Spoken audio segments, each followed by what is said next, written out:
What I'm doing tonight is really in the spirit of clarity. You know, I'm really not with the internet beef.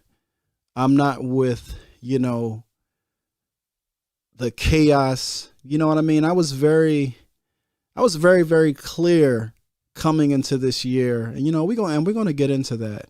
But I was very clear that my mandate, I took off like the last 3 years from lecturing. The last time I really did a real lecture, aside from the one that I did yesterday, was in 2020. You know what I mean? And I did a very intensive lecture series called Strike Drum, The Political Awakening of African Consciousness.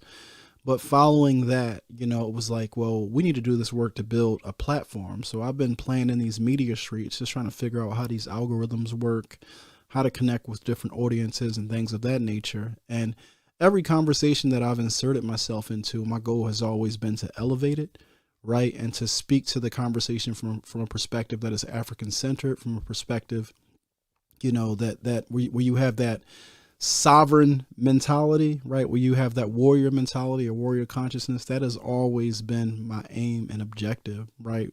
With any conversation that our people are having. Right. So as a nationalist, I'm always paying attention to the conversations happening in the community, especially the conversations that happen in these online and or digital spaces, because all this matters. Right. The conversations are either advancing us towards our goals. They're either making us strong or they're not. Right. There is no neutrality. Right. The conversations are either helping us to grow and develop and get sharp. You know what I'm saying? And really be sturdy, or they're not. So when I hear conversations that I think are detrimental to parts of our collective and or detrimental to some of our key objectives related to liberation, just someone who's a teacher, an educator, a leader, like I feel I have a responsibility to speak life. You understand what I'm saying? I know today is Savior's Day, and the house that the Honorable Elijah Muhammad built was really, it was live today. I was really liking what I was seeing, but one of the analogies that the Honorable Elijah Muhammad used to use that I really draw a lot from is this concept of I call it the dialectic of the clean glass of water, or the dialectic of the glass of water. You know what I'm saying? And essentially what he says is that, when our people are used to drinking a dirty glass of water, like you don't chastise them and scream at them for them having a dirty glass. What you do is you sit the clean glass of water next to the dirty glass and you let them make the decision. And, that's what I've always attempted to do with any conversations that are happening in our community. I've attempted to bring a level of clarity. And to be very honest, in this moment that we exist in, right? That hasn't always been the easiest thing to do, right? So I want to get through tonight's conversation, but before I even start the conversation, I want to let our ancestors and I want to let the wisdom of our elders open up the way. So y'all mind if I do that for a second?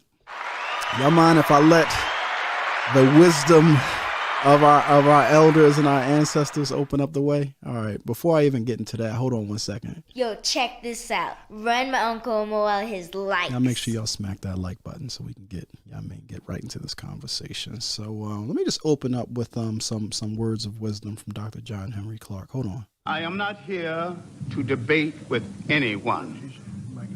I have devoted all of my adult life to this subject. I only debate with my equals. All others I teach. You know what I'm saying? I just thought it was important, to share and reflect on that wisdom. Because I think that sometimes when you enter into these discussion spaces, people actually think that they are engaging in debate with you. And I refuse to kind of like make that mistake.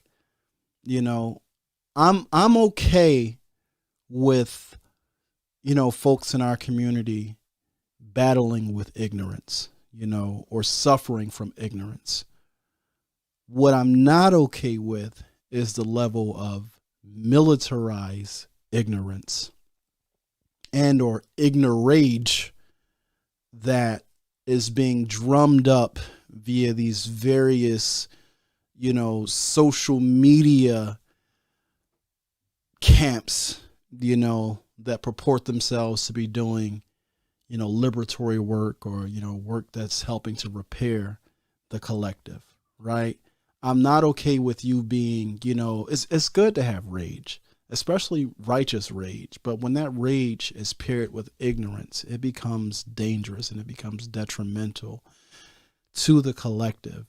And, although our elders and some of our ancestors, they were speaking, to the soul of our people during the different time, it's like when you watch the way they dealt with our people, they always maintained their sanity. They always maintained their clarity, and they didn't allow themselves to get pulled into a situation where they would become either overwhelmed or just super frustrated with, the person that they were in discussion with. So I'm really, as a young man, right?